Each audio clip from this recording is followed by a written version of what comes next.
As a law student, this is a suggestion for anyone who's watching this.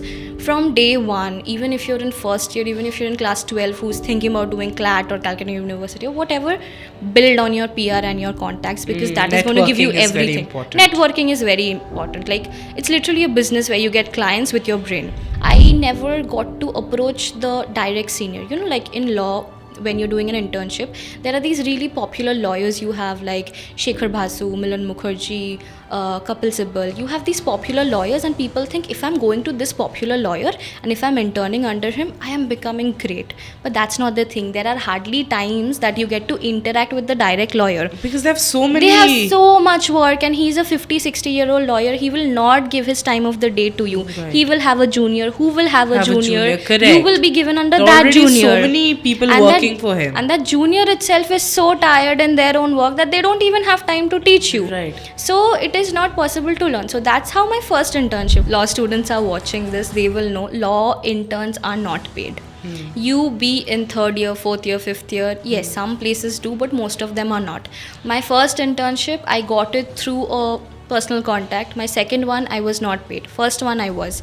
We as lawyers or law students, we put in twice as much of the work and we are not even being paid. Like you're doing an internship and you're not getting paid where you're giving your hours.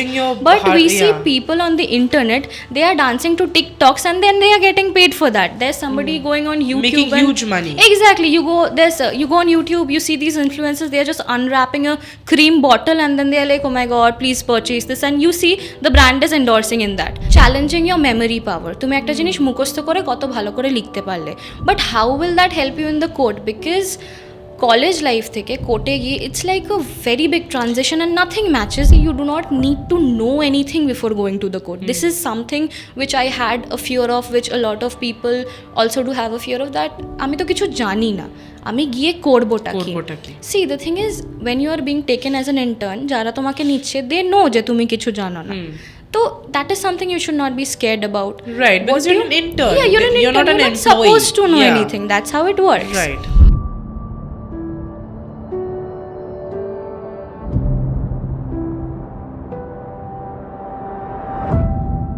Welcome to another new episode of Student Voice Matters.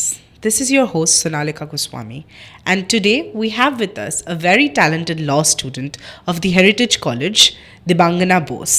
Hello. Dibangana and I today will be discussing different implications of a law student in the real world. Along with it, she's also a very skilled public speaker. So we'll also explore the confidence that it takes to face a great amount of audience in front of you. Dibangana, thank you so much for joining us today. Thank you so much for having me here, Sonalika. So you are currently studying law? Yes, I'm a fourth year law student. I'm from Heritage Law College and it's my 7th semester currently and I'm doing law.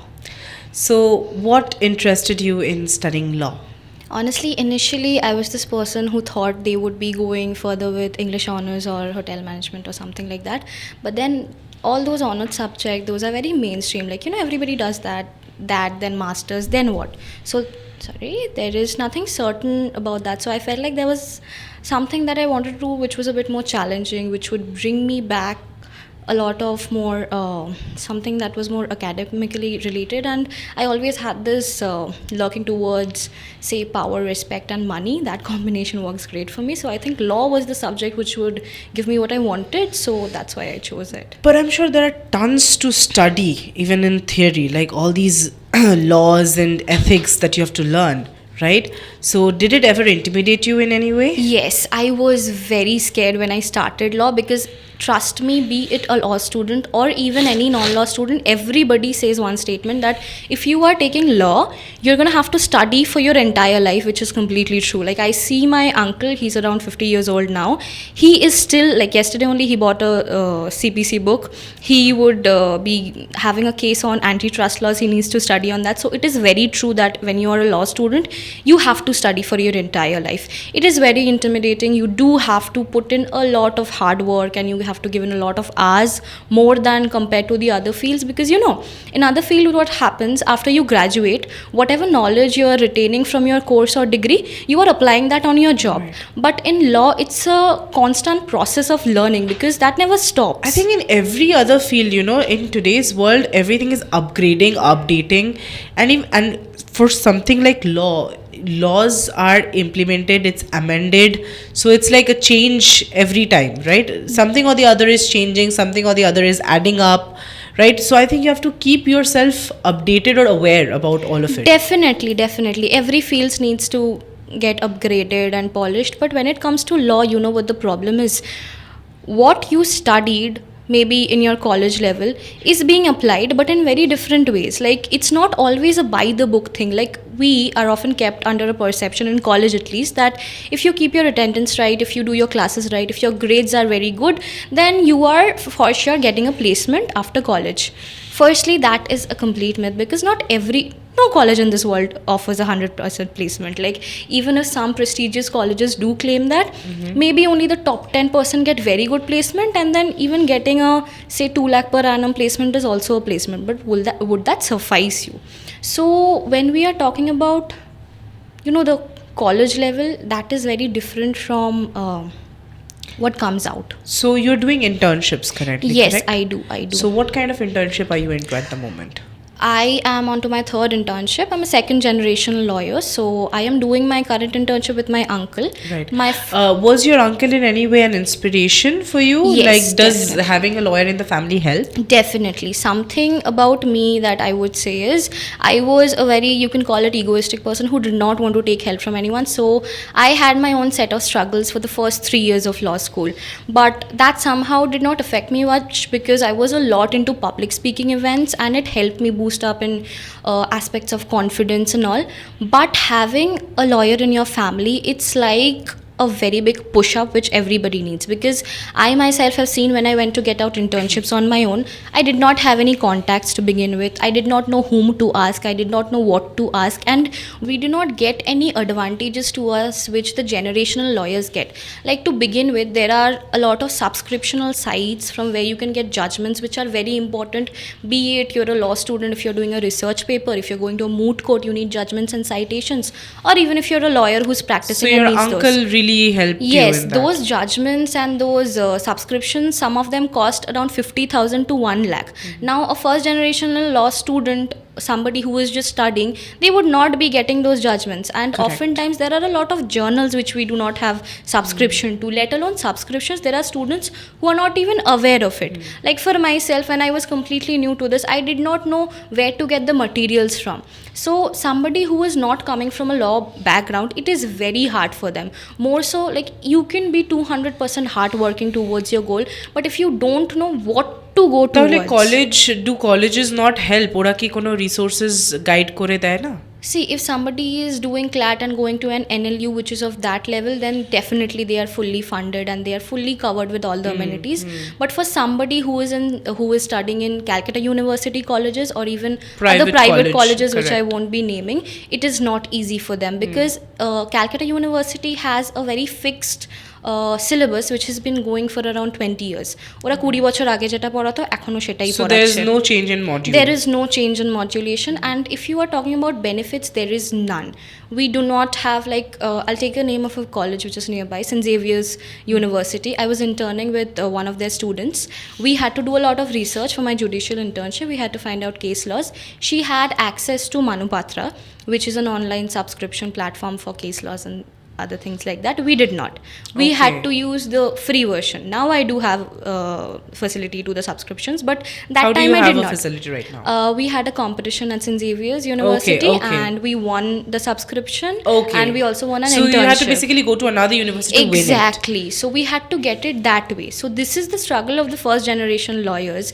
If you are not even getting it from the university, firstly the university should come and provide for it, Right. because that's what a student is paying for. Right.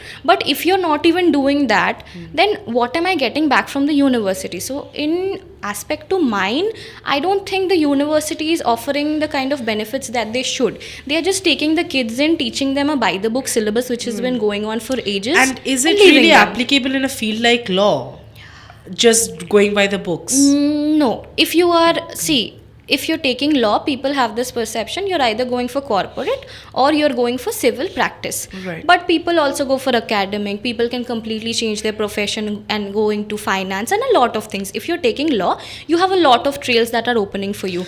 But if you are someone who is keen towards practice or even towards corporate, going by the book is not going to help you. Because in college, what they tell you is these are the questions, not even in college, for any exam, say, these are the questions which are going to come. This is what you have to study.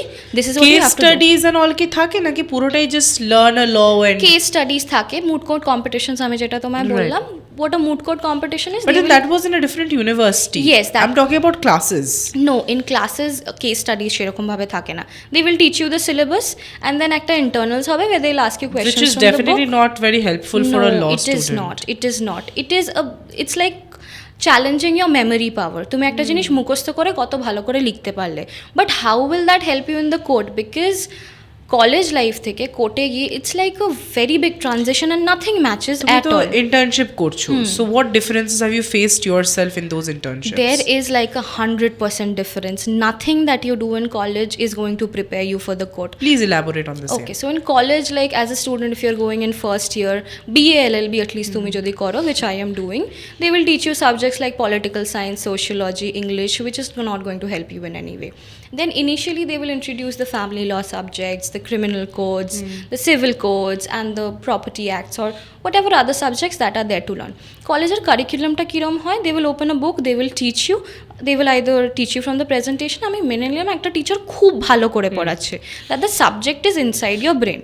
But the moment you go into the court, তোমাকে কিন্তু কেউ জিজ্ঞেস করছে না যে এই সেকশনের উত্তরটা আমায় বলো বা এই সেকশনের টপিকটা কি বা এই সেকশনটা না হলে কি কি হবে know that is not how it works at all I remember when I was in my first internship, I was asked... What was the internship? Like, what was the type of internship? Okay, you so did? I interned in a firm. That was my first internship. It was a law firm. Yes. I was lucky enough to get that internship because I had a contact with someone whose father... Working there? No, somebody was not working. His father had his projects going on in the company. Okay. So I had a contact. I went through that. Firstly, to getting internship is very hard in our field if you don't know people. Because LinkedIn honestly does not work. It does not help. So it's all... You have to... As a law student, this is a suggestion for anyone who's watching this.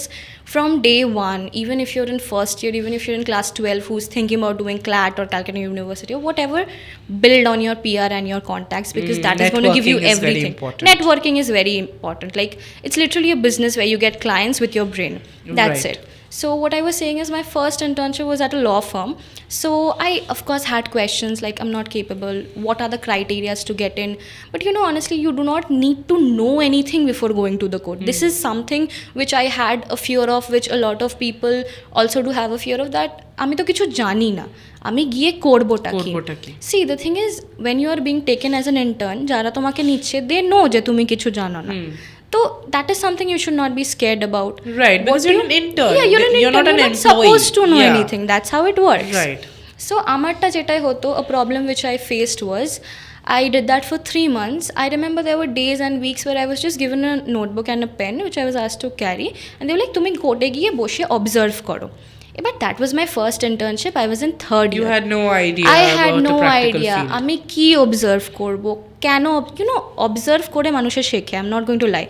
But if you are somebody who is completely new to this, আমি observe করবোটা কি? Right, you don't even know what to pick up on. Exactly. There are judges and high courts quarreling over a matter যেটার case ফাইলটা আমার কাছে নেই. কেসটা কিসের ব্যাপারে আমি সেটাও জানি না. কেসটা কেন হচ্ছে আমি কেটে without any study they would just send you to sit they and would observe. just send me, and I have even that heard could be very boring. I that think is extremely boring. Like there were times where I just wanted to end my internship, but then that's how you learn. See, if you are a sorry to interrupt you, but we have seen films where there are these really interesting cases, and you hear the arguments and they are like so twisted and so on point.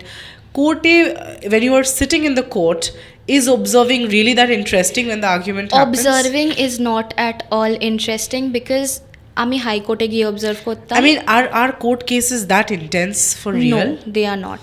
They are not that intense. It is a very formal procedure. Ami, particularly, all the last 2 internships of mine have been in High Court. It is a very humble and disciplinary place.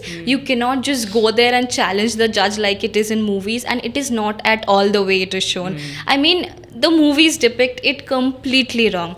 You have to have a decorum, you have to be in a certain way, you have to talk in a certain way, and whatever the judge says stays, whatever he says goes. And like you said, যে তুমি প্রথম ইন্টার্নশিপটা থেকে কি শিখলে, দেখো, if I'm being very honest, even going and showing up matters, because knowing the judges' names, knowing where to go, Right. knowing where to file, knowing what is happening. If I have to take back and maybe write a case note on whatever happened, I wouldn't be able to jot down a lot of You have points. to start somewhere, Yeah, I think. that's starting somewhere. Because see, if you're a first year law student and you go to court and you sit and observe, you will not understand anything. But if you're a third year law student and you go and sit there, then also you will not understand everything. But sitting there in the first and taking something back, and sitting there after 3 years and 4 years and 5 years, there's a lot of difference, because maybe what you will see in the beginning, that will help you in some way or the other in the duration of time. Like, people don't learn in a day. Rome wasn't built in a day. So you have to put in a lot of energy and effort. This field is going to take a lot of time from you. Your time, patience, focus. It's not always possible to be motivated, but if you are in this field, you have to give 100%. You cannot be in a casual, relaxed mode and be like, I can partly do this. You cannot. So then, were any of the internships that you did you feel that you were utilized correctly in any one of them? Like, you were given hands-on work, or was it always mainly just sitting through, looking at things? Was it like that? What was it? Okay, so in my first internship, since it was completely a first thing, it was observational, nothing more. My second internship was a judicial internship. I was given to do a lot of research work, which did make my research skills a lot stronger. And what helped us, what did not happen in the first internship, was I never got to approach the direct senior. Like in law, when you're doing an internship, there are these really popular lawyers you have, like Shekhar Basu, Milan Mukherjee, Kapil Sibal. You have these popular lawyers, and people think, if I'm going to this popular lawyer and if I'm interning under him, I am becoming great. But that's not the thing. There are hardly times that you get to interact with the direct lawyer, Because they have so many. they have so much work, and he's a 50-60-year-old lawyer. He will not give his time of the day to you. Right. He will have a junior who will have a junior. Correct. You will be given under There are that already junior. so many people And working for him. And that junior itself is so tired in their own work that they don't even have time to teach you. Right. So it is not possible to learn. So that's how my first internship was. He was very popular. He was very respectful, but I did not get time to interact with sir him a lot. So you don't see him working around No, much. He was I did always not. doing his He thing. was always busy with his clients, his cases. So I had an immediate senior. She was helpful to me. I will Right. not lie, but it did not help me a lot. Like, just Right. So because it's just for the name that you're working under yes. this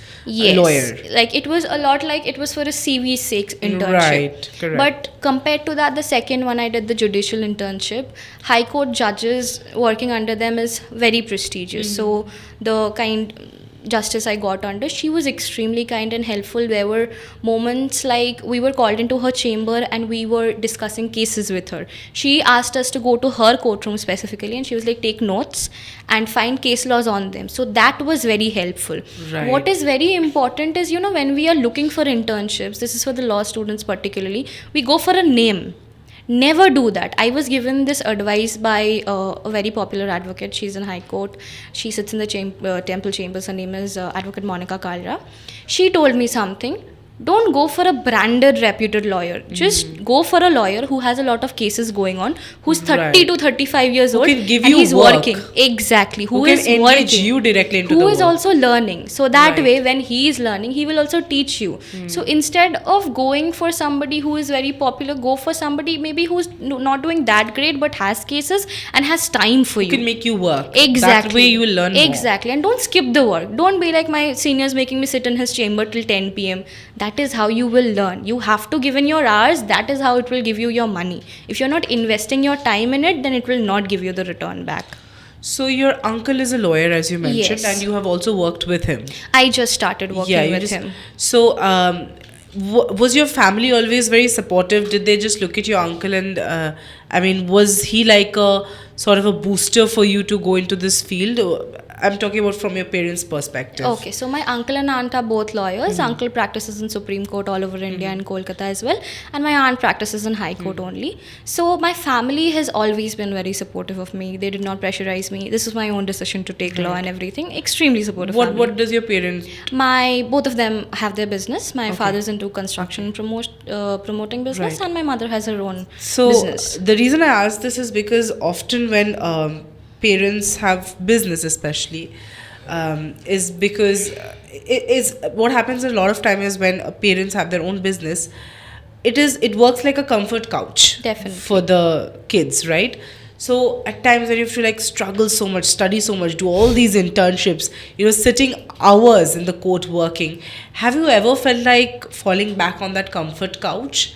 Did it affect you mentally anywhere? Like, why am I just here spending all these hours when I could just go back to my dad or my mom's business? Did it ever come to your mind? Yes, it did. I will not lie. But I have always been the person, like I told you, I am actually technically a second generation lawyer, but I did not work with my uncle until 4th year. I do have the privilege of a lot of things that comes from my parents, but I have never taken that for granted because I have always had this thing in me that I want to do something of my own. All these internships, I got one at Victor Moses, which I would be beginning next year. I have always wanted to intern at Khaitan as well. How did you secure the internship that you... So we went for a moot court competition, me and my juniors. They did a lot of work. In St. Xavier's University, like you mentioned. Yes. Yeah. So my juniors were the backbone of the team and everything. So we won that competition and we got cash prize, 40K. We got trophy certificates and Victor Moses & Co. was their co-sponsor. It's a very popular firm. In High Court, they have their intellectual properties companies office in High Court. So they said that the winning teams would be getting an internship with paid stipend from them. Okay. So I have always been that person who likes, ticking off my goals with my efforts and not just getting it handed. Like my dad has a lot of business. He has a friend who knows people in Khaitan. But Khaitan is like, for every law student who wants to work in a firm, it's like a dream company. Right. If I had just spoken to my uncle, he would get me in. Get you into But Khaitan. I worked relentlessly for around 1.5 years and now I am extremely happy about it. I have like a 2-page CV and I know that if I apply, I have made contacts myself that I would be getting myself in. Right. So that is something... That feels like a different sort of success. Different level of achievement. My aunt is from Jogesh Chandra Chaudhary Law College. My uncle is from Surendranath Law College. So I had the option of going to both of their college without even giving an entrance or anything.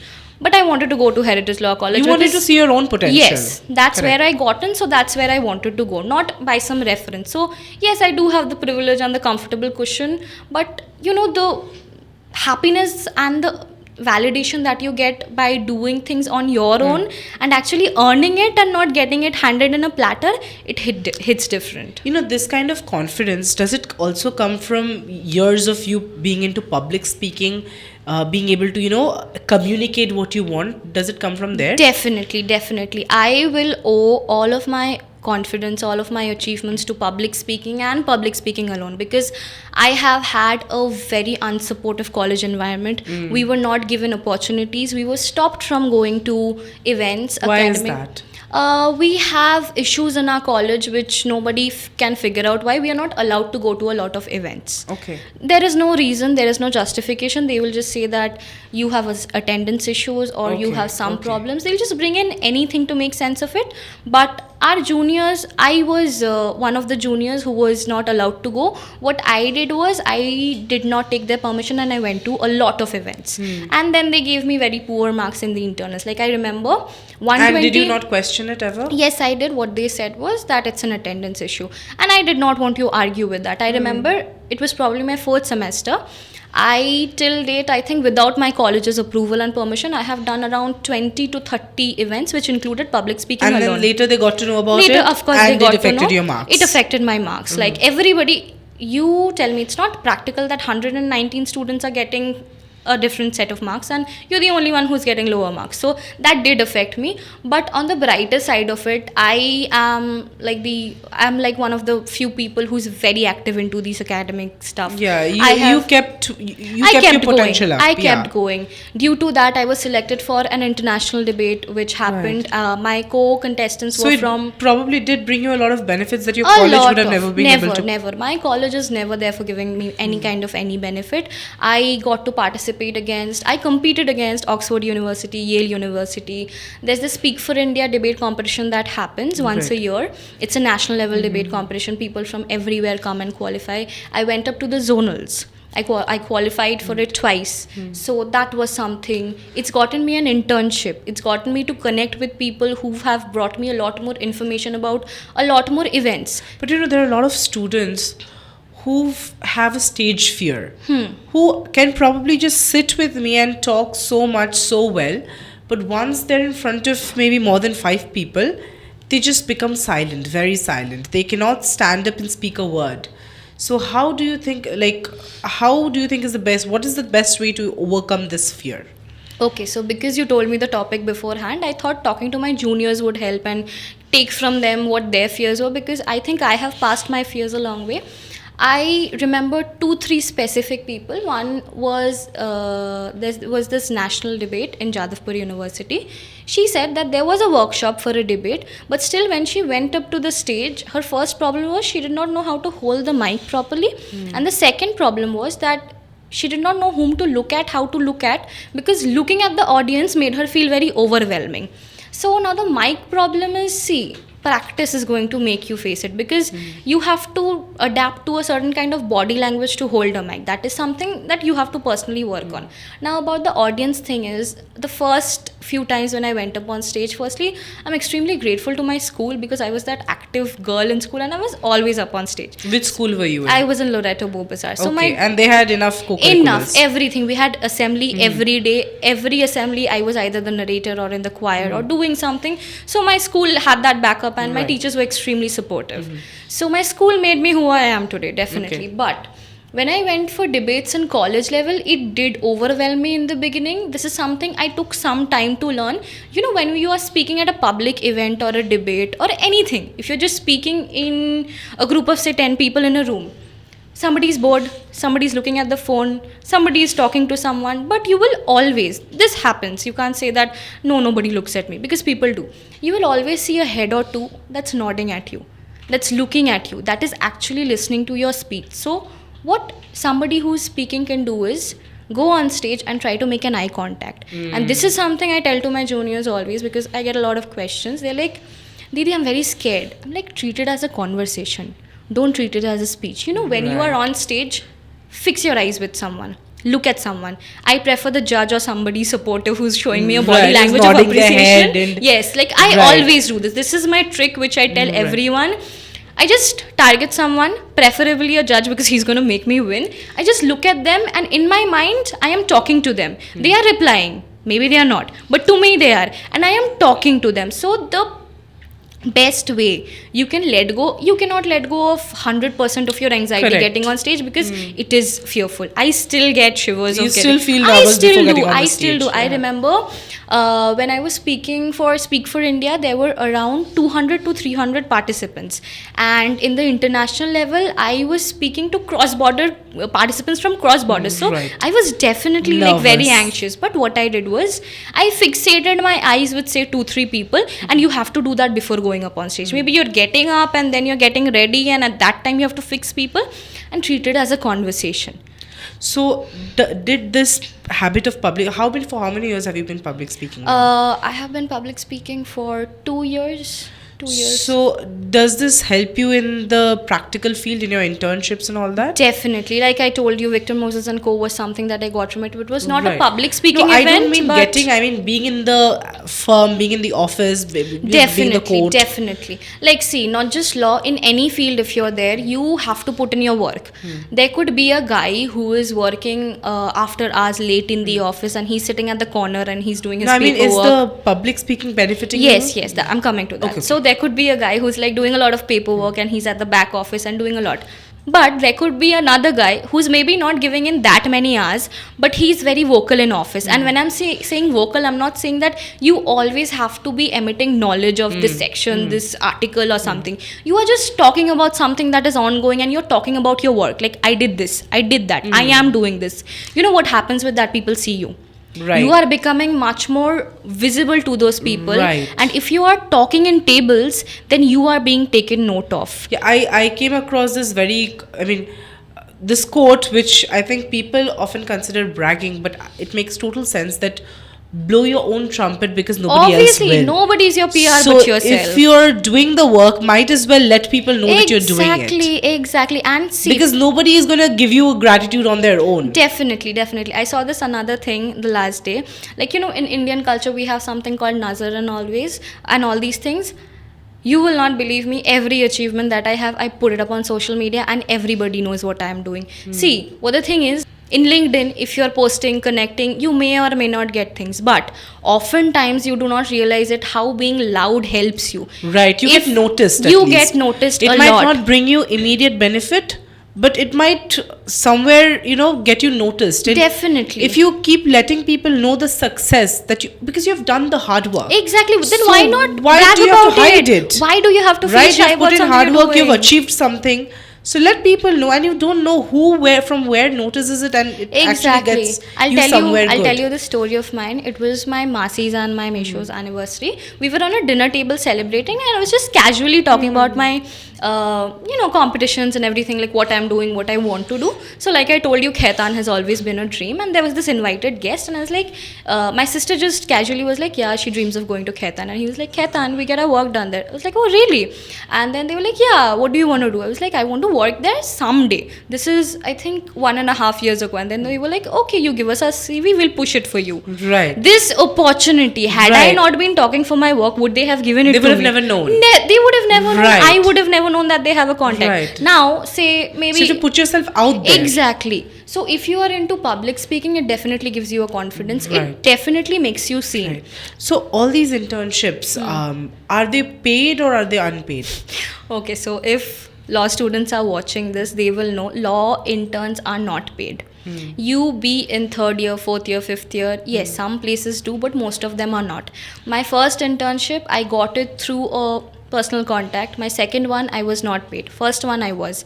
Right now, I'm working with my uncle, so I do not expect anything. But the next one, which I have in Victor Moses, I will be paid there as well.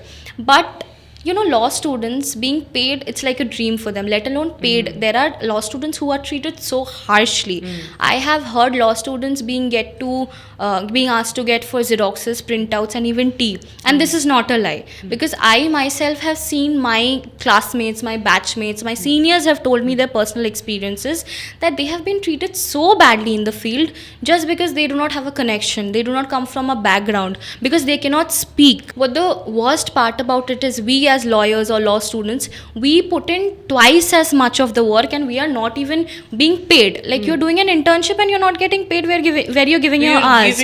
But we see people on the internet, they are dancing to TikToks, and then they are getting paid for that. There's somebody going on YouTube Making huge money. Exactly. You go on YouTube, you see these influencers, they are just unwrapping a cream bottle, and then they are like, oh my god, please purchase this, and you see the brand is endorsing in that, the brand is paying for that. So somebody doing that bit is getting them paid. Maybe that is also taking a lot of hard work, because maybe behind the camera also there are a lot of work that goes into it.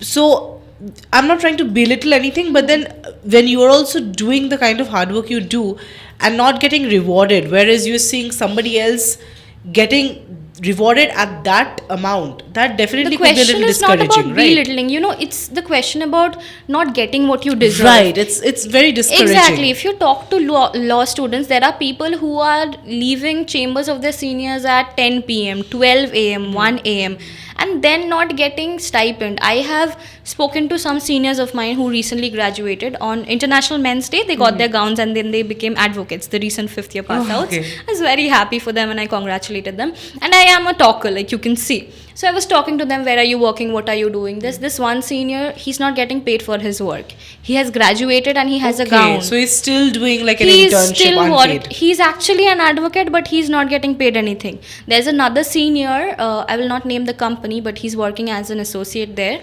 he's getting paid 10,000 rupees per month, which is very- extremely low. You cannot suffice in this world with 10,000 rupees. Right. Imagine him having a family. So then, what is your push for the field? Well, my push for the field to get better out of it is start from first year. You will have hundreds of people telling No, you. like what if there are such discouraging events, like an associate of a particular firm getting just 10,000 rupees.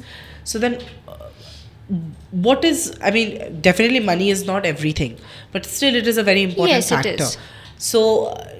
When you started this field, were you aware of these crises? I mean, not really crisis, but were you aware of these deficits? I definitely was, but So then, what still made you go into it? the thing is, like you said in the beginning, like you have people from business, you have your own generation. So I always knew something at the back of my mind. No matter what I do, I have that cushion to fall back on. Comfort couch. I do have my comfort couch to Right. fall back on. It's a different thing that I have made my CV. Like, I am extremely proud of the fact of whatever I have done without permission for facing all that I have. I know for a fact I have 2 more internships paid lined up for me. I know what I'm going to do next year. I know what I'm going to do after that. So I have laid out a path for me. But if that had not worked, I had the cushion to fall on. So these low SGPAs that you've got because you've, Yes. as you say, that you have went out on all these which negatively impacted your marking, are they gonna be impacting you negatively once you graduate? See, that's the thing. They could stop me, like in the internals, they gave me lower marks, but my paper marks was great. I studied for it. So that compensated. Yes, I had the streak of getting first class in every semester. That got hindered for, That I think, broke. 5 or 7 marks. But my marks were not bad because I studied. I gave my Right. exam. I got You were pretty good marks confident there. with what Yes. you knew. My 80-mark paper was Right. good. I got it in 60s over there. So there were students who are like very regular to college. I'm not shaming on anyone, but the teachers' favorites and everything. Even if they got great marks in their internals, the papers were not good. And I got better grades than them. So I do not have any regrets because I know whatever else I have will make up for it. You know the capability Yes, that you I know have. the capability I have. Like, I don't know how many law students can say that I have 2-3 more secured internships lined up for me, that too paid.